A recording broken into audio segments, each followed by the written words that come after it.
या संदर्भात जी काही कायदेशीर कारवाई करायची ती कायदेशीर कारवाई झालेली आहे। प्रकरणाची अजून पूर्ण माहिती आणि रिपोर्ट हा माझ्याकडे आलेला नाही, तो जिल्हाधिकाऱ्यांना मी मागितलेला आहे, तुम्ही मागणार आहे।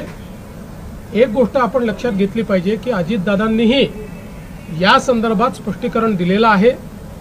खूप वेळा समोरच्या बाजूला काय चाललं आहे याची आपल्याला कल्पना नसते। अनेक वेळा आमच्याकडे निवेदनं येतात, त्या निवेदनावर आम्ही कारवाई करा असं लिहितो, मात्र त्या निवेदनात सांगितलेली वस्तुस्थिती आणि प्रत्यक्षातली वस्तुस्थिती यात खूप अंतर असतं।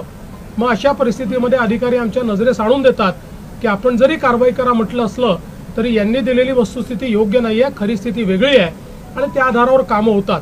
त्यामुळे या संदर्भात आता अजितदादांनी खुलासा केलेला आहे आणि मी स्वतः या संपूर्ण प्रकरणाचा रिपोर्ट देखील मागितलेला आहे। सध्या तरी एवढंच मला असं वाटतं पुरेसं आहे।